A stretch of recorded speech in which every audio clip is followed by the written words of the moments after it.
नमस्कार दोस्तों। इस यात्रा में आप मेरे इस सफ़र में साथ में हैं और हम लोग मिल कर के एक लर्निंग कर रहे हैं। तो यकीन मानिए कि जब-जब भी मैं आपके साथ में ये सारी चीज़ें शेयर करता हूँ, तो मैं वो जितने भी मोमेंट्स हैं, वो जितनी भी चीज़ें हैं, उनको सबको दोबारा रिलीव करने की कोशिश करता हूँ। तो आज की वीडियो में दोस्तों हम बात करने वाले हैं 2 चीज़ों के बारे में कि कॉर्पोरेट में जब भी आप देखते हैं कि लोग किसी भी चीज़ को सुनने से के बाद में या कुछ भी घटना होने के बाद में 2 काम करते हैं। एक तो होता है रिएक्शन और दूसरा उसमें होता है रिस्पॉन्स।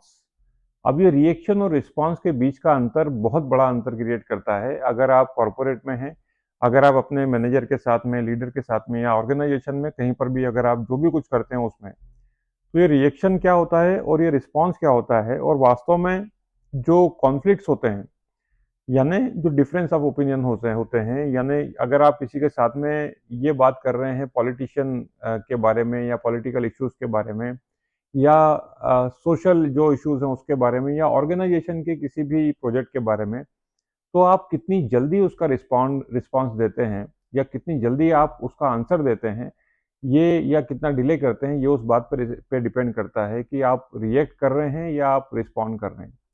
ये जो समझ है कि आपको रिएक्ट नहीं करना चाहिए, थोड़ा-सा समय लेना चाहिए, ये बहुत उम्र के बाद में बहुत कम लोगों को समझ में आता है और इसीलिए जीवन में वो लोग बड़े सुलझे-सुलझे से होते हैं। तो ये जो कहा गया है कि कम्युनिकेशन में कि बहुत ज़्यादा बोलना जितना इम्पोर्टेंट है, उतना ही इम्पोर्टेंट है कि मौन रहना या चुप रहना या कम बोलना। तो ये हमेशा ध्यान दीजिएगा कि हर बार जो लोग बहुत बोलते हैं, जिनको हर सवाल का जवाब देना है, जिनको हर किसी स्थिति, परिस्थिति पर अपना जो स्टेटमेंट है वो देना होता है, दोस्तों शायद उनकी वैल्यू कम होती है कंपैरेटिवली उस व्यक्ति के जो शांत रहता है, मौन रहता है और बहुत सटीक या बहुत कम बोलता है।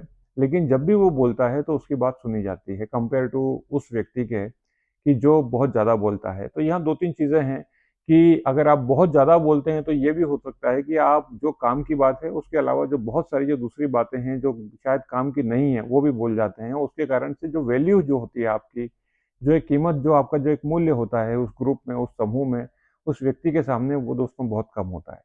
और कंपैरेटिवली उस व्यक्ति के जो कि बहुत कम बोलता है और वो व्यक्ति जो कम बोलता है, हमेशा लोगों को ये लगता है कि उसके अंदर ज़रूर कुछ ना कुछ ऐसी सीक्रेट बात है जो वो शायद इस बार शेयर करेगा।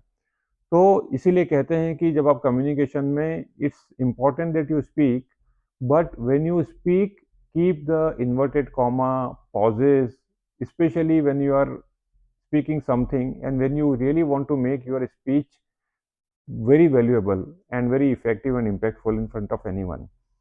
तो दोस्तों ये चीज़ों का बहुत ज़्यादा ध्यान रखना होता है। अब बात करते हैं कि रिएक्शन और रिस्पॉन्स की। तो बहुत सारे लोग तुरंत रिएक्ट करते हैं। अगर आपने देखा होगा कि उनके पास में जो आंसर है वो नाक की जो नोक है उसके ऊपर रखा रहता है और वो हर बार तुरंत ही उनके पास में से जहाँ आपने सवाल किया, सवाल पूरा भी नहीं होता, उस बीच के बीच में वो बोल पड़ते हैं। और ये अगर समस्या अगर आपके साथ में है और आप सेल्स में हैं तो आप कभी भी सेल्स में सक्सेसफुल नहीं हो सकते, क्योंकि आपका कस्टमर जो है वो कई बारी आपको वो रिस्पॉन्ड करता है जो शायद आपको एक्सेप्ट नहीं होगा। लेकिन ऐसी कंडीशन में अगर आप तुरंत रिस्पॉन्ड करते हैं या बीच में बोल पड़ते हैं तो शायद वो कस्टमर पीछे वापस चला जाएगा और फिर आपको पता नहीं लगेगा कि what your customer exactly want, कि मैं उसके साथ में कौन सा प्रोडक्ट या कौन सी सर्विसेज में पिच कर सकता हूँ। तो दोस्तों इंटरपर्सनल स्किल्स में कम्युनिकेशन बहुत इंपॉर्टेंट है और कम्युनिकेशन में ये छोटे-छोटे न्यूएंसेस जिसके बारे में मैं आपसे बात कर रहा हूँ, ये बहुत महत्व रखते हैं। अब दोस्तों हम बात करते हैं कि ऐसा कब आप ये मेजर कर सकते हैं अपने आप को कि आप किसी भी स्थिति में, परिस्थिति में या किसी से भी बात करते हुए रिएक्ट कर रहे हैं या रिस्पॉन्ड कर रहे हैं। तो यकीन मानिए कि जब आपसे कोई बात कही जाती है, कोई थॉट शेयर किया जाता है, कुछ स्थिति परिस्थिति को लेकर के कोई डाटा माँगा जाता है या किसी ने कोई आउटकम शेयर किया या जजमेंट पास किया, तो उस जजमेंट के बाद में आप 10 सेकंड, ये जो एक एक फ्रेम है 10 सेकंड, अगर आप उस 10 सेकंड के बीच में आंसर करते हैं, तो आप रिएक्शन दे रहे हैं। इसीलिए आपको हमेशा होल्ड करना है 10 सेकंड के लिए। तो जब भी किसी ने आपसे कुछ बोला, तो आप उस व्यक्ति की तरफ देखिए और जब वो अपना बोलना जो स्टेटमेंट है खत्म करता है, उसके बाद में आपको मन में 10 बार गिनना है, 10 गिनना है, 10। जैसे फॉर एग्ज़ाम्पल कि डोनाल्ड ट्रंप ने वेनेजुएला के ऊपर हमला किया और ये जो है ये उस गणतंत्र के लिए, उस राष्ट्र के लिए बहुत ही ज़्यादा हानिकारक है। आपकी इस बारे में क्या राय है?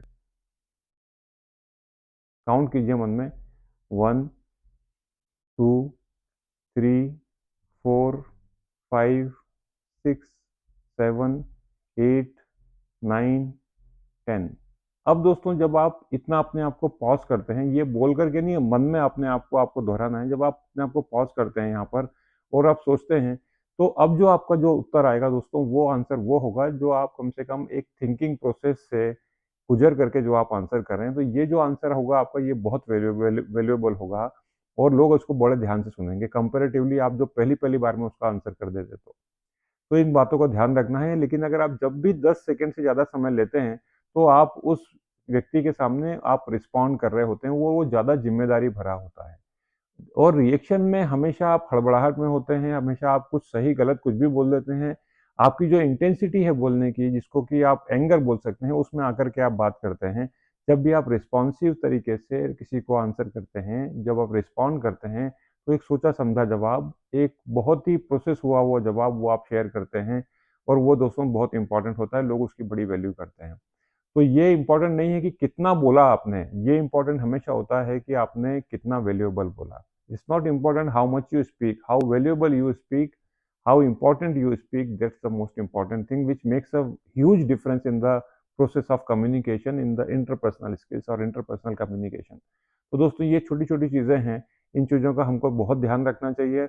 और दूसरा बहुत इम्पोर्टेंट चीज़ है कि अक्सर मैं अपने ट्रेनिंग प्रोग्राम में, अपने वर्कशॉप्स में लोगों से बोलता हूँ कि ये जो रिएक्शन आप देते हैं, ये इसलिए देते हैं कि लोग बहुत जल्दी जजमेंटल हो जाते हैं। लोग बहुत जल्दी किसी के भी बारे में ऑब्जर्वेशन बना करके एक जजमेंट पास कर देते हैं कि ये व्यक्ति तो ऐसा ही है, ये तो इस बार फिर ऐसे करेगा, ये तो इसकी गलती थी, ये तो इसको इस तरीके से नहीं करना चाहिए था। तो दोस्तों उस चक्कर में जब-जब भी लोग आपके पास जजमेंट पास करते हैं, तो आप बड़े रिएक्टिव हो जाते हैं, क्योंकि आप शायद वो नहीं है जो उन्होंने आपको बोला है। जैसे एग्जाम्पल के लिए किसी ने आपसे बोला कि अरे यार आप तो ये काम ठीक से नहीं कर पाते, आप तो एकदम गधे हो। अब गधे का एक्चुअल मीनिंग जो है इस सेंस में नहीं है कि आप वास्तव में गधे हो, लेकिन अगर आप उसको रिएक्ट करके तुरंत रिस्पॉन्ड करते रिएक्ट करते हैं, तुरंत आंसर करते हैं कि अरे यार क्या बात कर दी, मैं कैसे गधा हूँ, आप बड़े बड़े गधे हो। तो दोस्तों यहाँ पर एक डिबेट शुरू हो जाती है। तो आपको क्या करना है, आपको इसको समझना है। और ये इंपॉर्टेंट नहीं होता कि आप हर चीज़ का जवाब दें। बहुत सारे लोग छोटी-छोटी बातों का, बड़ी-बड़ी बातों का, हर बात का जवाब देने की एक उनको लगता है कि ये मेरी एक सोशल रिस्पॉन्सिबिलिटी है, एक मॉरल रिस्पॉन्सिबिलिटी है। दोस्तों लाइफ में 2 बहुत ही इंपॉर्टेंट चीज़ें होती हैं, उसको बोलते हैं अवॉइड और इग्नोर। मैं अक्सर अपने प्रोग्राम्स में बोलता हूँ लोगों को, कि बोलता हूँ देयर आर 2 बकेट्स। एक बकेट वो है आपके पास में जिसको बोलते हैं अवॉइड, और दूसरा बकेट वो है इग्नोर। जीवन में हर चीज इतना तूल देने लायक नहीं होती, हर बात इतना ज़्यादा महत्व देने लायक नहीं होती। तो ये 2 बकेट हमेशा तैयार रखिए, अवॉइड और इग्नोर। एग्जाम्पल के लिए अगर आप सुबह-सुबह निकले हैं अपने काम के लिए, कुछ अच्छा करने के लिए आप सोच करके निकले हैं और किसी ने आपको इस तरीके से जजमेंट पास कर दिया, तो आप तो इरिटेट हो गए। और इरिटेट होने के बाद में फिर आपने रिएक्शन होकर के उसका हूल-जुलूल, उसने उसकी ज़्यादा गुस्से में आकर के उसका रिस्पॉन्ड करना, आपने रिप्लाई करना शुरू कर दिया। अब उस चक्कर में दोस्तों होता क्या है कि वो बात बिगड़ती है और शायद आपका जो ऑब्जेक्टिव था दिन का, उससे आप डेविएट हो जाते हैं। तो यहाँ मैं अक्सर एक सेंटेंस बोलता हूँ कि never allow anyone to disturb your moral, disturb your motivation, disturb your essence for the day. तो दोस्तों ऐसे बहुत सारे डिस्ट्रैक्शंस आते हैं, लेकिन आपको उसको अपने आप को मेंटेन करके रखना है। तो ये 2 बकेट हमेशा काम में आती हैं, उनको डालिए अवॉइड में या इग्नोर में। हर चीज़ें, हर बात जो है वो उतनी महत्वपूर्ण नहीं होती कि आपको उसको रिस्पॉन्ड देना ही देना है, आपको उसको रिएक्ट करना ही करना है। उसको आप इसमें भी डाल सकते हैं ताकि आपका जो एम है, आपने जो दिन की भर के लिए जो ऑब्जेक्टिव बनाया है, वो ऑब्जेक्टिव आपका डिस्टर्ब ना हो और आप उस रास्ते पर चलें जो कि आपका गोल था। अदरवाइज़ आपको छोटी-छोटी चीज़ों पर, आप ट्रैफिक में जाते हैं, लोग इरिटेट करते हैं, हॉर्न बजाते हैं, रेड लाइट होती है, ग्रीन लाइट होती है। कभी-कभी आपके ऑफ़िस में भी जाकर के आप किसी से टकरा जाते हैं, लिफ्ट में जाते हैं, बहुत सारी कॉन्फ्लिक्ट होने की संभावना होती है। लेकिन यहाँ पर अगर आप इन चीज़ों का ध्यान रखेंगे, तो शायद आप बहुत अच्छे तरीके से बेहतरीन ज़िंदगी जी पाएँगे। अब जो दूसरा सेंटेंस है दोस्तों, वो बहुत इंपॉर्टेंट है, उसको मैं बोलता हूँ कि that somebody's opinion can not become your reality. किसी ने आपको बोल दिया कि यार आप कामचोर हो, किसी ने आपको बोल दिया कि आपको कुछ नहीं आता, किसी ने आपको बोल दिया कि you are good for nothing, तो आप क्या उसको दिल से लगा लोगे? क्या आप उसको दिमाग का ब्रेन टैटू जैसे बना करके उसको लेते फिरोगे कि मैं तो बहुत बेकार आदमी हूँ? नहीं, ये हो ही नहीं सकता।